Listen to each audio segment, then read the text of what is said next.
Hello everyone, ఈ వీడియోలో మనం తెలంగాణ టెట్ కి సంబంధించినటువంటి మ్యాథ్స్ ఒక ఇంపార్టెంట్ ప్రాబ్లం నేర్చుకుందాం. సింపుల్ ప్రాబ్లం అండి, ఇది నాన్ మ్యాథ్స్ వాళ్ళకి చాలా యూజ్ అవుతుంది. First given data 9x by 7 minus 6x is equal to 15 అయినా x వాల్యూ కనుక్కోమన్నారు. ఈ x వాల్యూ కనుక్కోమన్నారు. ఫస్ట్ మనం 9x ఉంచుకొని ఈ డినామినేటర్లో ఉన్నదాన్ని ఈజ్ ఈక్వల్ టు ఇవతలకి తీసుకొస్తే 15 డినామినేటర్లో డివైడ్ చేస్తుంది కాబట్టి ఈజ్ ఈక్వల్ టు ఇవతలకి వచ్చినప్పుడు మల్టిప్లై చేస్తుంది. 7 minus 6x. ఇప్పుడు ఈ 9లో 3 టేబుల్ 3 టైమ్స్ పోతుంది, ఈ 15లో 5 టైమ్స్ పోతుంది.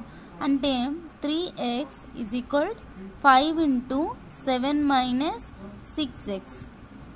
then 3x is equal to 5 7s are 35 minus 5 6 are 30 x. ఇక్కడ x టర్మ్స్ ఏమున్నాయితే ఉన్నాయో అవి ఈ x టర్మ్ని 3x, ఈ x టర్మ్ని ఈజ్ ఈక్వల్ టు ఇవతలకు వస్తే ప్లస్ 30x, ఇక్కడ మైనస్ ఉంది కాబట్టి plus 30x is equal to 35.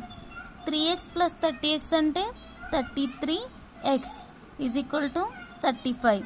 మనకు కావాల్సింది x వాల్యూ కాబట్టి x ఈజ్ ఈక్వల్ టు 35. ఇక్కడ 33 మల్టిప్లై చేస్తుంది, ఈజ్ ఈక్వల్ టు అవతలకి వెళ్తే డివైడ్ చేస్తుంది 33.